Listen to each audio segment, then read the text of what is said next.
Deməli, mən bunu doğruyordum. Birdən yadıma düşdü ki, təzə evlənəndə heç nə bacarmırdım. Həqiqətən heç bir şey. Sıfır.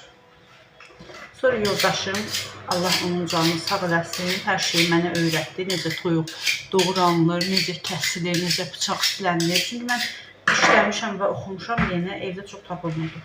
Ancaq özümü oxumağa, bir də işləməyə o qədər həsr eləmişdim ki, yəni ən adi bir yumurta qırmağın belə təhrini mən ondan öyrənmişəm də. Yəni o mənə öyrədib, məni heç vaxt qınamayıb. O illərlə tək yaşayıb deyənə hər şeyi artıq öyrənib. Və biz evlənəndə o mənə asta-asta başa saldı. Nəyi necə eləmək lazımdır. İndi mən öyrətmək deməyək, yəni göstərmək. Bax, toyuğun bu hissəsindən, bu belə toyuğun hissəsidir. Çevirirsiniz bunu belə formada.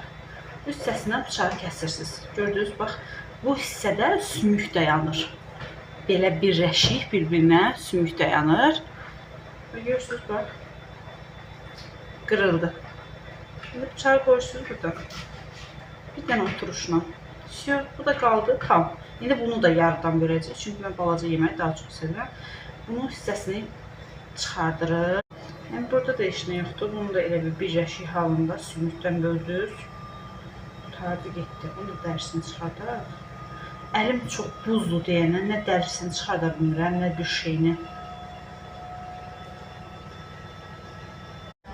Deməli, mən həmişə bunları ayrı qaynadıram. Su eləyəcəm bunu. Ayrı qaynadıb kəpini yığıram. Nəyə görə? Çünki bu kət çobası deyil axı, suyunu qatan vitamin nəsin, bundan nə vitamin olacaq, heç nə. Bu səhərə qonaqlar. Aha, deməli, bud qaynayana qədər,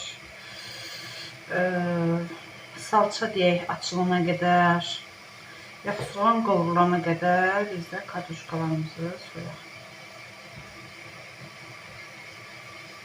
Hazırladığım qabaqcadan olan, dondurucuda olan pomidor bax bu formada açılır. İndi buna biraz da tomat qoşulacaq. Biraz tomat, biraz sarı kök. Biz qarışdıraq.